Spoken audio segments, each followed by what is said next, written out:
Hey everyone, and welcome to the channel. I'm Sophie's daddy, and today we're going to talk about something that might just change the way you think about investing.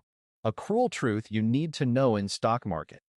Why most stocks are a bad bet. So you buy a stock and you cross your fingers hoping it goes to the moon, right? But what if I told you that for most stocks, you'd probably have been better off just stashing your cash in a boring old bank account? It's true. Research found that over their entire lifetimes, a whopping 57% of individual stocks actually did worse than simple one-month treasury bills.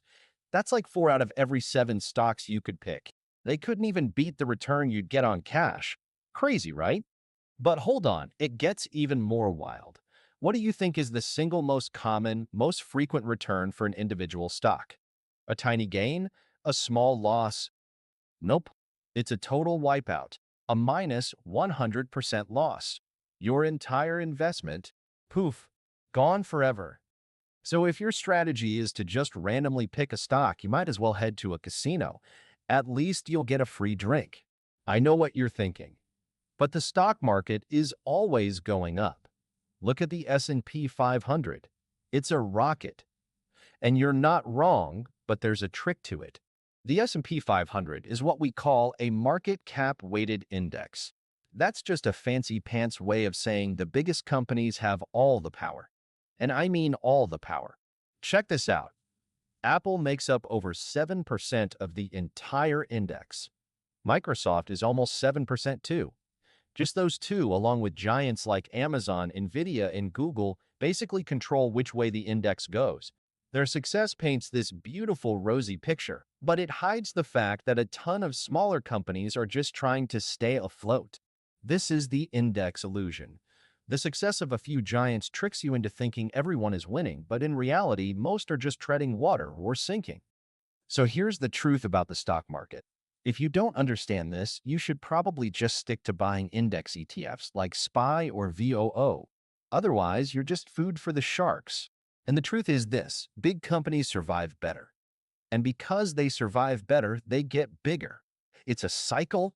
Research from the last 5 years shows that only about 55% of small cap stocks are even still around. Almost half of them gone. For the mid cap, it's a little better, about 61%. But the large cap stock, 67% of them are still there. They have a clear survival advantage. But here's the really cool part. We have to look at how these companies disappear. For the small cap companies, the most common reason they disappear is delisting. That's a fancy term for they failed. They went bust. They withered away. For both mid caps and large caps, the number one reason they disappear is a takeover. Many of them didn't fail. They were so successful that another, even bigger company wanted them. It's the circle of life in the stock market. The big survive, and they get bigger by absorbing the successful little guys. And that's how you end up with those crazy statistics we started with. So the next time you look at the stock market, remember the index illusion and the power of the big guys. It's a jungle out there. That was a deep dive. What do you think? Let me know your thoughts in the comments. Visit SOPHIEAI-finance.com for all the details. It is completely free dashboard, no login, no subscription, need nothing from you. It is my personal hobby website. And as always, if you found this helpful and want to see more breakdowns, don't forget to like, subscribe, and hit that notification bell. Until next time, keep decoding and remember, if it's complicated, let's break it down.